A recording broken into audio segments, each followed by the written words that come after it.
They have taken many pictures of our planet, and they have separated this holographic picture into time frames, where they can see and record actual events as they took place. I had a lot of questions about the Old and New Testaments, and about the person called Jesus. A lot of us have those questions. After all, how is it that a loving and forgiving God wants to throw us into an abyss for making mistakes? It's extremely dysfunctional, because fear of doing or not doing throws you into total inaction. Back to Jehovah. Now, the Hebrews are what is left of an ancient tribe of Chaldeans.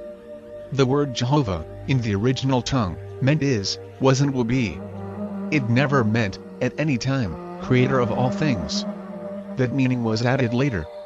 Now, the reason that he was named is, was and will be, was that like many races of extraterrestrials, the Jehovah have an extremely long lifespan. They live thousands of years. The Andromedans, for example, live an average of 2,000 years. Some of them lived more than 4,000 years. The Chaldeans were the remnants of the Sumerians. Much of the Hebrew religion and the religion of the Sumerians are similar. The books of Moses do not suggest that Jehovah was the only Lord of the Elohim in the area. For some reason, people have just assumed that what they have been historically told by those in power is true.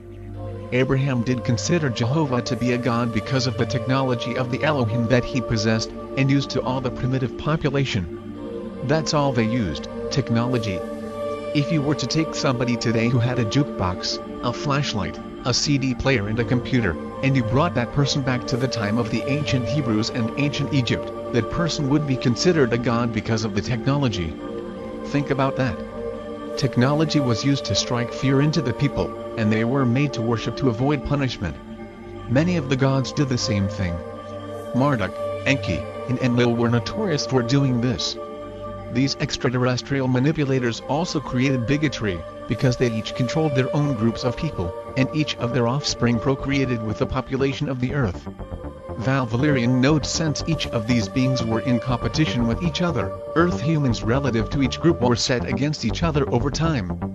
According to Morane and Vasace, our Native American races are the remnants of the ancient Babylonians that were brought over here by Enki, just prior to the Great Flood of Noah. According to the Andromedans, this flood of Noah, as it is popularly known, was literally a result of the movement of the planet Earth from one rotational orbit to another within the solar system. This movement also added 5 days to our year,